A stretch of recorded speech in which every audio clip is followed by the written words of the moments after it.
Good morning, bonjour, bon dia, buenos dias.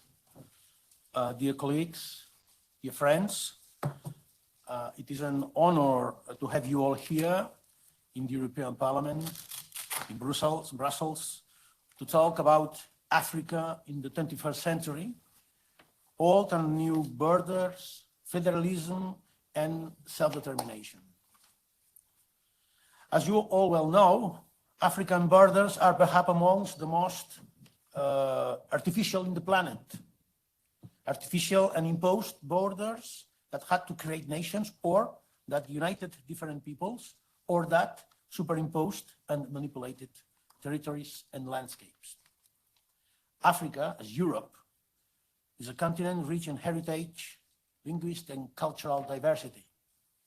Africa is the protagonist of the current century.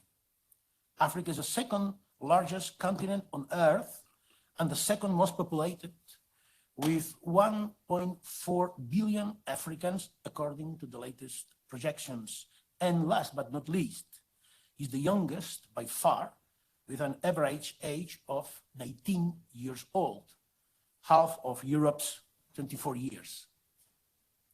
But borders are here in Europe and there in Africa to stay, or perhaps to be modified. In Africa, they are a continuous source of conflicts that too often end in bloody wars and serious violations of human rights. We are aware that it is the delicate issue in Africa as well as in Europe, and we had our own experience in Catalonia.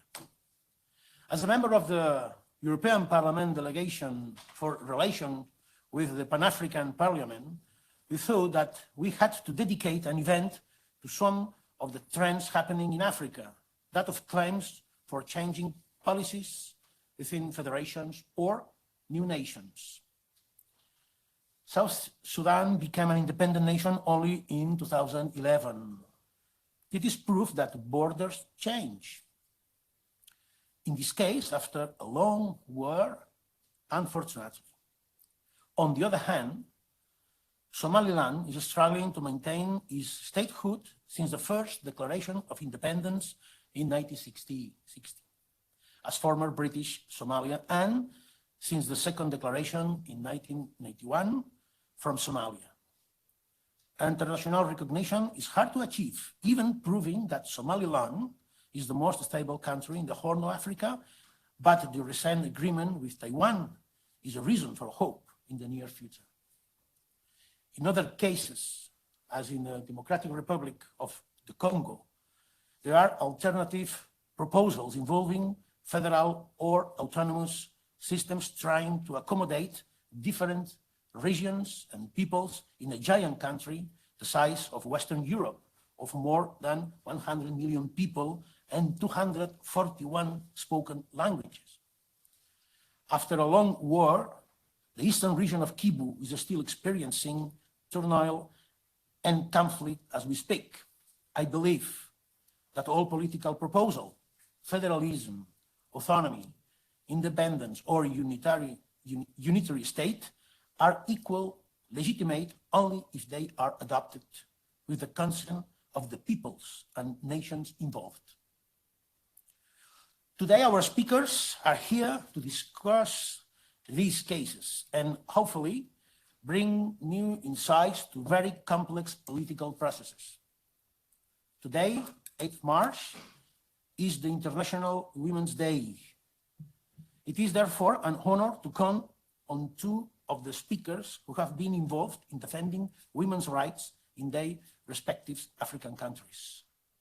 Mrs. Edna Adan Ismail, a former Minister of Foreign Affairs of Somaliland, is a long-time defender of women's rights and beacon in her homeland, Somaliland. Her struggle against female genital mutilation is an inspiration for many women in many countries. Dr. Pierrot Chambou has been also involved in the struggle for women's rights, collaborating in Kivu with Dr. Mukwege, the 2018 Nobel Peace Prize, in the denunciation of rape and sexual abuses against women and infants as war weapons. We can also count on Mr. Marcelin Chikuru Chambu, who is visiting Europe for the first time after his long political imprisonment in Democratic Republic of Congo for more than 20 years. Welcome, bienvenue, benvinguts, Sodaho, Caribou. Without further ado, let's listen to the three exceptional African voices directly, without any intermediaries. I am sure that from their experiences, we will learn many lessons. Let's start with Mrs. Edna Adnan Ismail, who will speak about the case of statehood for Somaliland, about 20, 25 minutes. Feel free. So the floor is yours, Madam.